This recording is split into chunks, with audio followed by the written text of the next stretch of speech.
What's up, Kristal? It is time for Incantation 3.0 by David Hicken. Here we go. All right.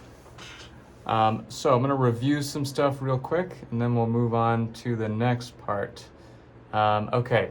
So first thing is, right, we're in the key of E minor here, which I think we wrote on your copy probably. So let's remind ourselves about the E minor scale. The E minor scale, or the key of E minor, shares the same notes as the key of G major. So that one single sharp there is going to tell us we're either in G major or E minor. But listening to this, right, it's clearly, it's clearly an E minor, right? Got an E minor chord right away. So we're in E minor. So the E minor scale has the one sharp, right? F sharp, or the E natural minor scale, which is what we're going to do here. It's got the one sharp.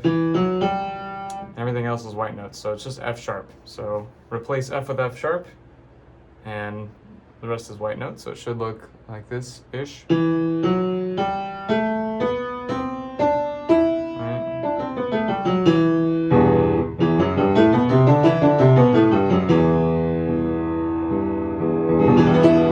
Right. So, actually, let's do that together here. You can do one hand or both hands, whatever you're comfortable with, but yeah, just get ready on E. Okay, here we go. 1, 2, ready, go. Okay.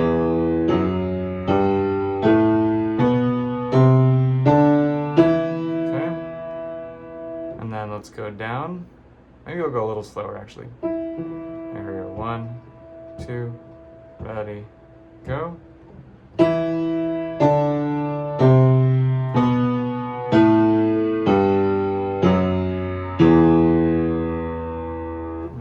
That's our E natural minor scale.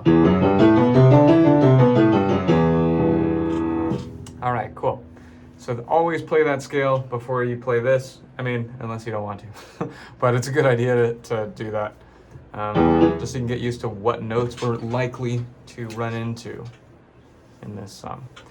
Okay, so last time we wrote in some finger numbers here, right? I don't remember exactly what I wrote in, so forgive me if I play something different than what you have written, because there's a few different ways to do it, but yeah, like that's interesting.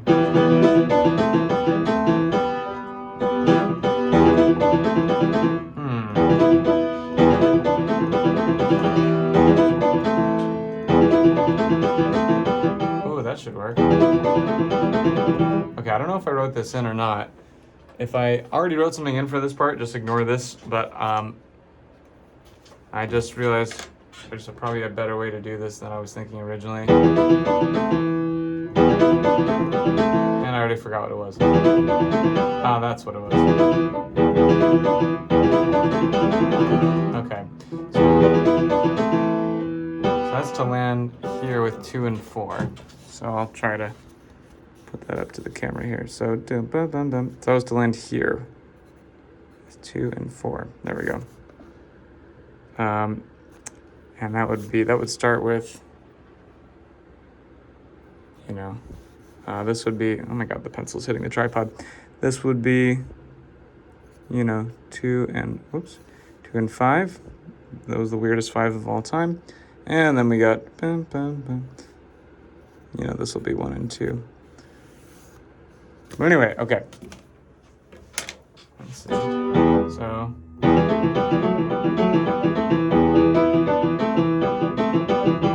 Yeah. Now be careful, right? Because the right hand's going to play an E here, and the left hand is playing E's, so you're going to get a bunch of that for a second, which means you're going to have to play like staccato to get, because if you don't, you'll get this. Right? So you got to play them really short. Also, the key is stuck now for some reason. Oh, interesting. Okay, well, the key is just completely stuck from doing that for some reason. Let's pop the hood. Here, I wonder if I can... Oh, never mind. I was going to see if I could point the tripod inside the piano, but that's probably not going to work. Okay, let's see what's going on here. Interesting. Oh. Okay, well, now it's working. I don't know what that was about. Pianos are lovely. Okay. Let's see.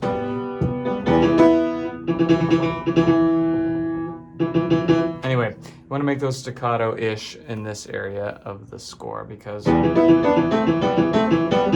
just for these last three 16th notes of measure 2, right? Because you're going to go, and if you don't do it staccato, it'll just go, right, and you want, so,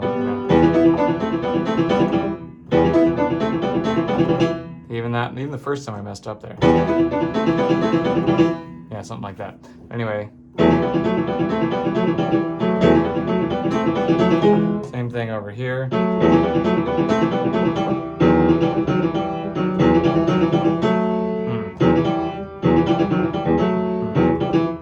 And same thing around here. Oh yeah, this whole like half of this measure have to be staccato in the left hand especially.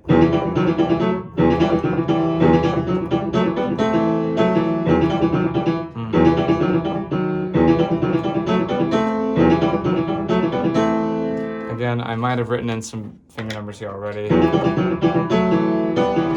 So if I have, just ignore what I'm writing now. But in case I haven't, I'll write some in. That's 3 and 5, which means this will also be 3 and 5.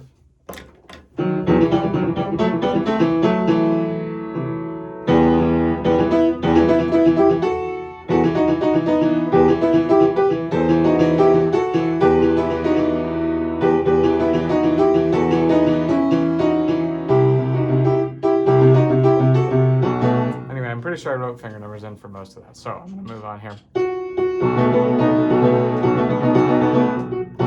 So as we talked about, the left hand, like to get this properly exactly as written, would take literally probably years to get it up to speed because it's like its own completely different skill from the rest of piano. You know, even I struggle with this.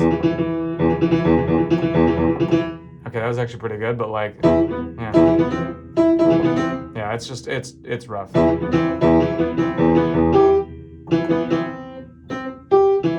mean, not that I'd be able to sight read that anyway, but let's see.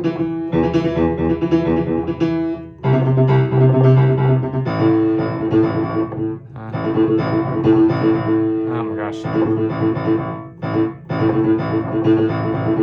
Like even if you can manage to do it for a while, it's just that your left hand gets really tired without knowing the proper technique, which I don't know, because it's such a rare thing in music. I can only think of like 3 songs that even do this, 3 pieces I've ever seen that even do this. So I don't even know what the proper technique is there. So I mean, almost always the proper technique is to practice for hundreds of hours and you'll figure it out, kind of. But anyway, so we're going to replace the left hand with just back and forth here. All right, 16th notes, so that way it'll be, all right.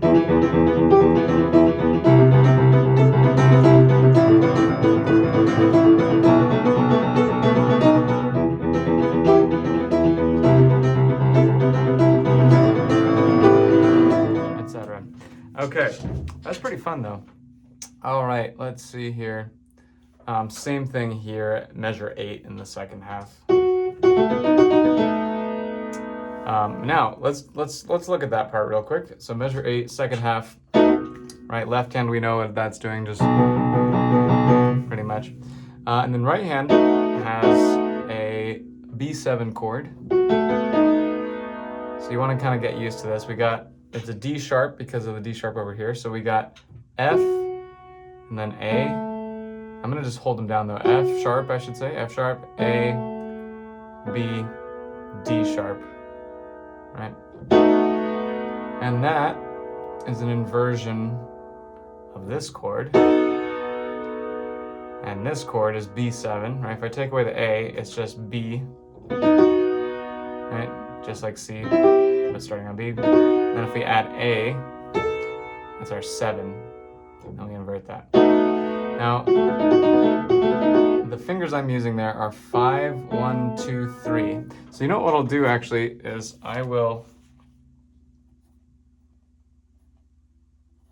write in, as I write in finger numbers, I'll kind of show the camera so that you can pause if you need to.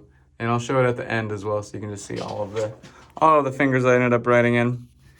But the reason I'm not using my fourth finger is because it's just not very strong compared to my middle finger. And also stretching out these two is pretty bad.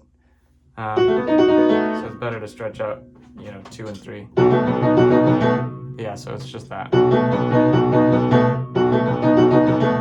So that would be step number 1 is, after learning this, of course, right? But for this part, you can also, what I like to do sometimes is learn 2 different parts of the same song. So like the beginning could be one part and then this could be one part.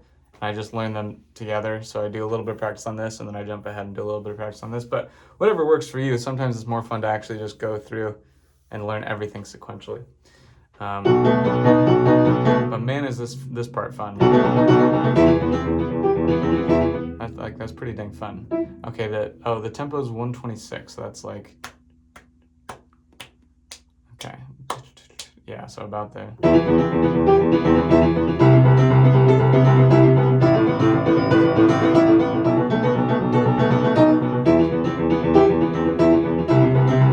Okay, cool. Man, I really should have warmed up for this. All right.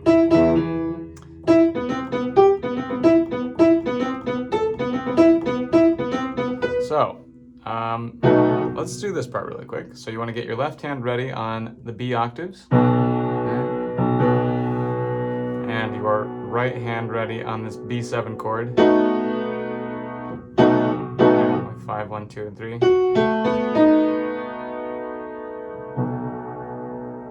So pause here if you want a little more time to get that set up. But assuming you're ready to go, let's try that. So we're on beat 3, so I'm going to count in beats 1 and 2, and then we'll play beats 3 and 4. All right, here we go. I'll do the proper counting. So 1 E and 2 E and 3 E and 4 E and now that I'm playing that, it might make sense to do one hand at a time. But I'm going to do this a bunch of times real quick. You can just do one hand at a time if you want, or you can do both hands if you feel ready for that. Yeah, actually, I'm going to loop it. I'm going to loop it so that you can get a bunch of practice here with me. But again, yeah, one hand or 2 hands. So here we go. 1 E and 2 E and 3. And again. And again.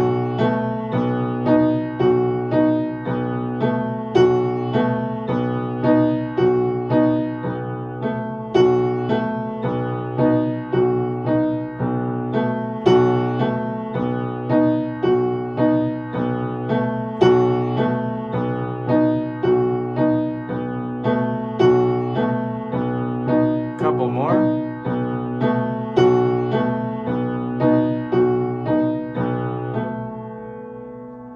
But yeah. You notice that I'm really emphasizing that F sharp because there's that accent mark underneath it, the little triangle, right? But anyway.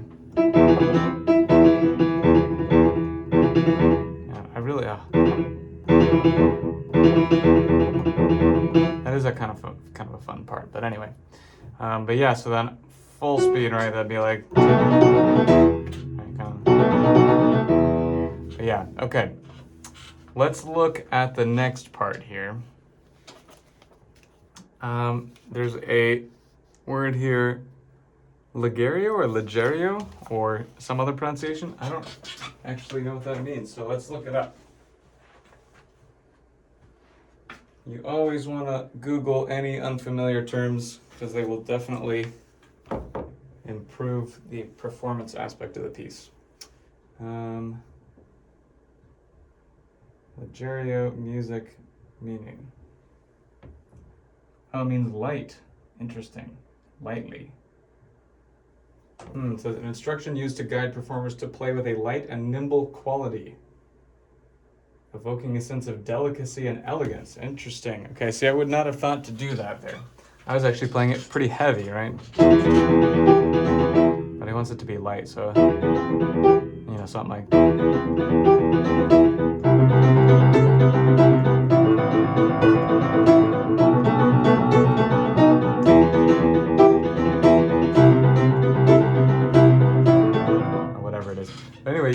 subtle difference that makes. Now, light doesn't necessarily mean quieter, although I did choose to play a little quieter. For me, what that means is that, I don't know, honestly, like at this level of music, it starts to get really hard to put things into words. Like you really just have to feel it. So whatever light means to you, then that is correct for this part. But for me, I guess that means the left hand is not going to play so loud. Right? That's pretty heavy. And then the right hand can take over more of the volume. And I can, I don't know, just play it more nimbly.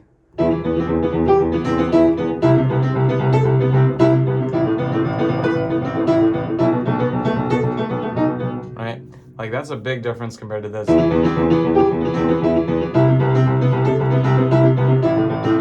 whatever.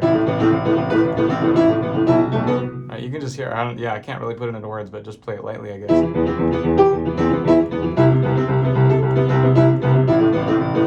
Anyway, all right, cool. So I'm glad I looked that up. All right, so let's make sure we know exactly what's going on rhythmically here. Let me zoom in a little bit. And by a little bit, I mean a lot. So we got, right, we of course got an 8th note here and then 2 16th notes. So that's going to take up 1 beat.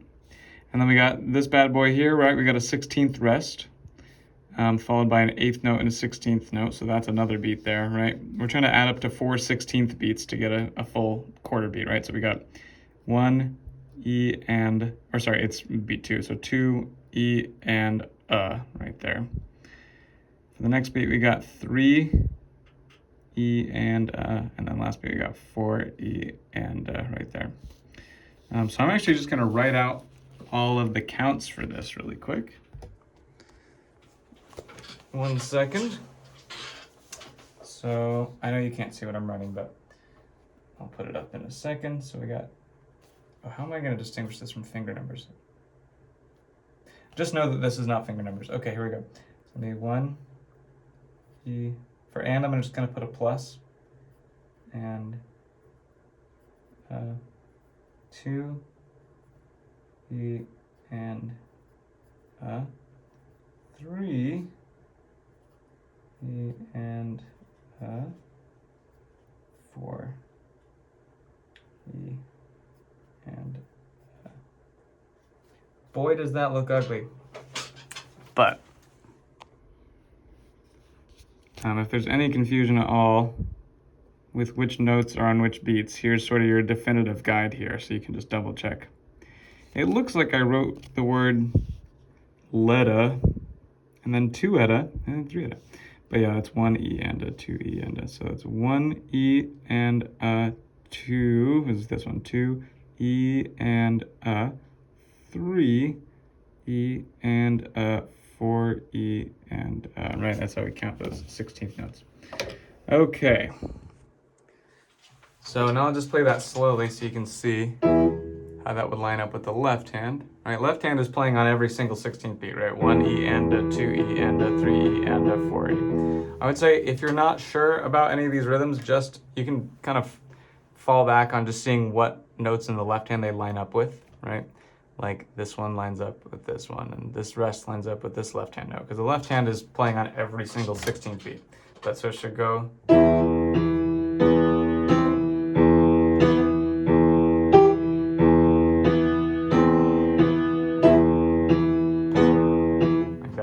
You want to pay special attention to these staccatos as well, because it sounds very different if you don't do the staccato, right? If you go,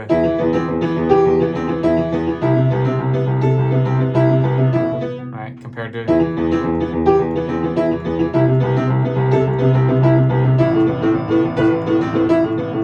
makes a huge difference. So you want to incorporate that articulation right from the beginning of your practice of this part.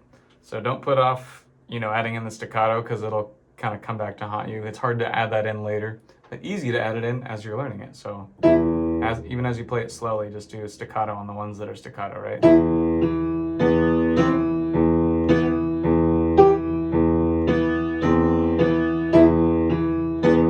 Same thing. Now, what I would recommend at this point is probably pausing here and learning this part here with both hands.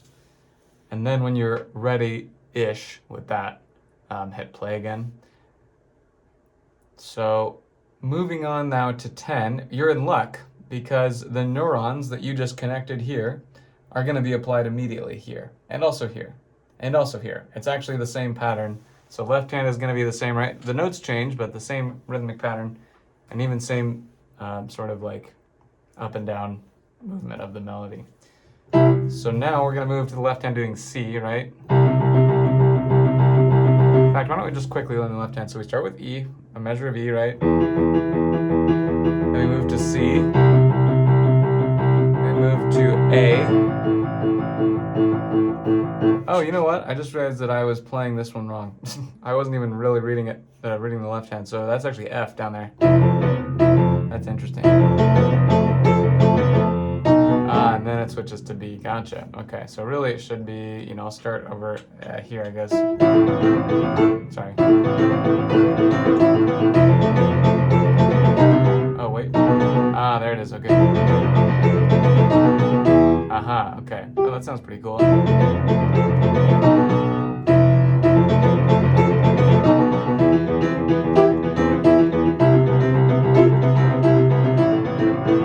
I didn't print page 2, but anyway. Okay, cool. So yeah, so in other words, the left hand is going to start here with E, so kind of play this with me, so just hold down octave E's. Okay, and then measure 10, we're going to go to octave C's. Then octave A's. Then octave F's. And finally on beat 4, B. That's going to be our pattern there. Oh, I just realized the left hand gets even crazier in measure 13, right? It goes...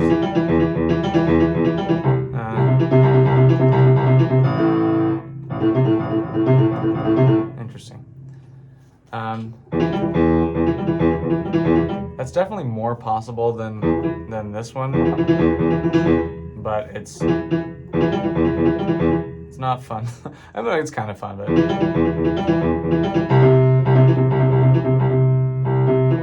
see. Anyway, but we can add that in later if you want. Because again, that's one of those things that'll just increase the amount of time it takes to learn this by like a year. But it does sound pretty cool. Yeah. Okay, anyway.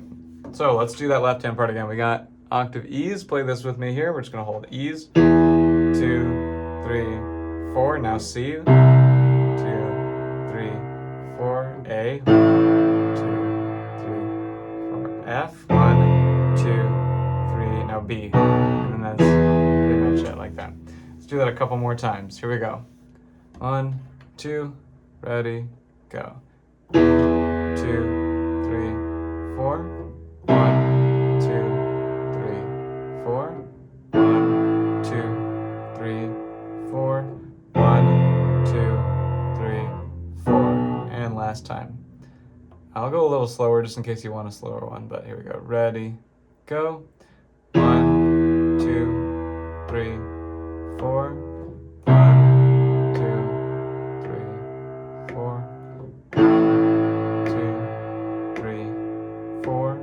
1, 2, 3, 4. And then we just go back to E again. Okay, so it's going to be important to have that memorized so we don't have to think about it.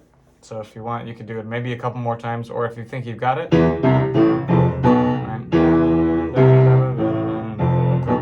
Yeah. Okay. So now moving on to measure 10, right? We have basically the same part. It's basically this. The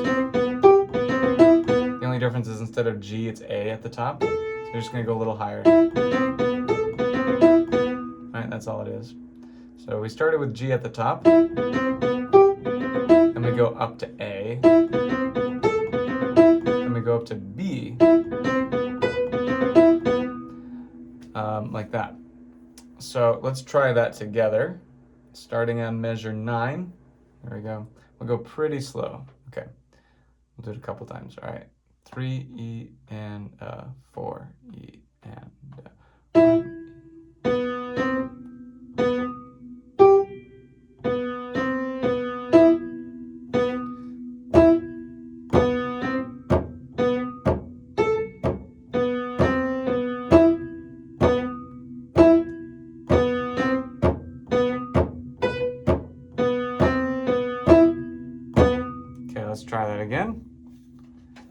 if that rhythm is like crazy throwing you off, that's probably, I would say that would mean you'd want to spend maybe a little more time just on your own practicing that before kind of resuming at this point in the lesson. That would be, because yeah, this is kind of a tricky rhythm. So definitely deserves some dedicated time just to getting this, because it looks like we're gonna be doing it a lot. So, okay, let's do that again. I guess I'll tap along with this. Why not? Right, here we go. All right, 3 E and 4 E and.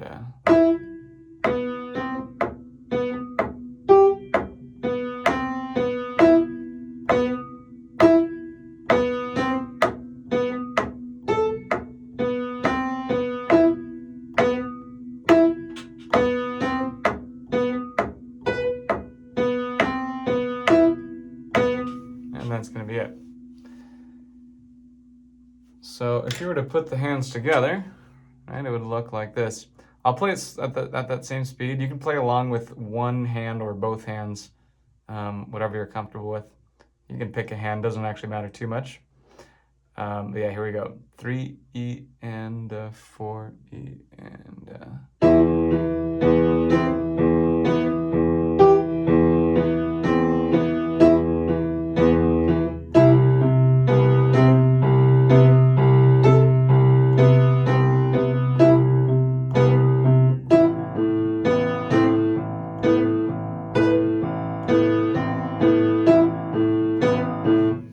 There we go. I'll just play the next part because why not?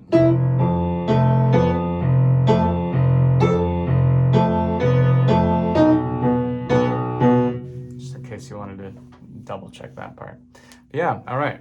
So that next part is going to be very similar. It finally breaks the pattern a little bit. I mean, not the pattern, but the notes.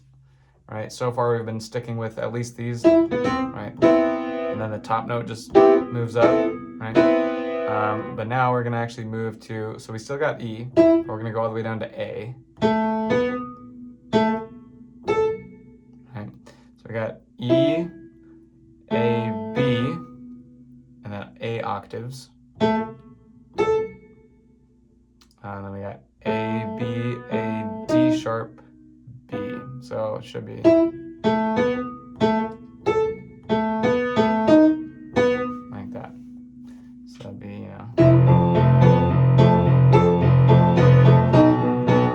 Fun.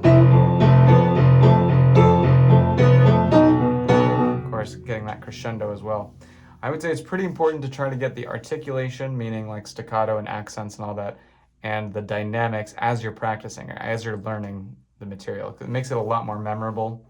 Like even the Leggiero, right? Like try to make it sound light while remaining mezzo forte, whatever that means.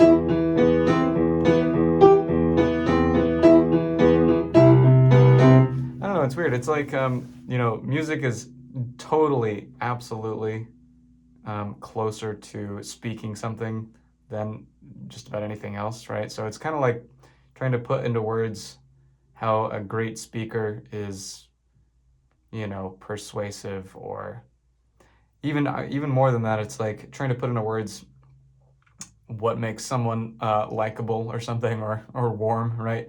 That's kind of the level that you're getting to now with piano pieces, which is pretty cool, where it's just like, yeah, it just has to sound light. There's no specific way to do that. The only requirement is that someone could hear it and go, oh, that was played lightly. I like that, right? And that's it.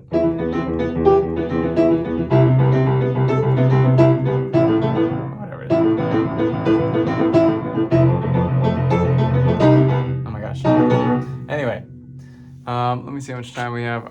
All right, we're just about at the end here. So I think what I will do, first of all, I'll just kind of put this up a little closer in case there's anything I wrote down that you want to double check.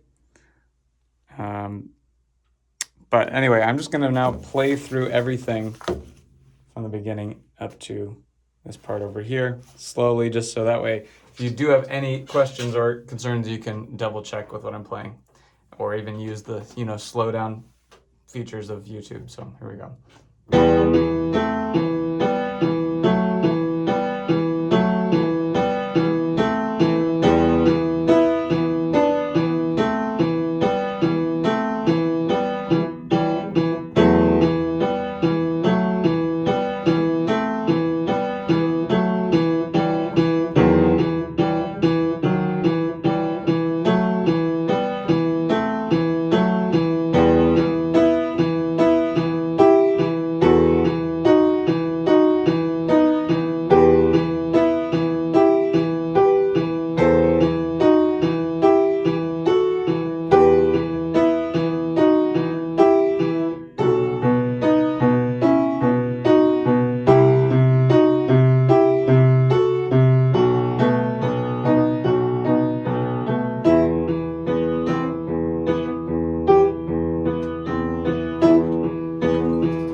Okay, let me see here. Double checking some stuff here.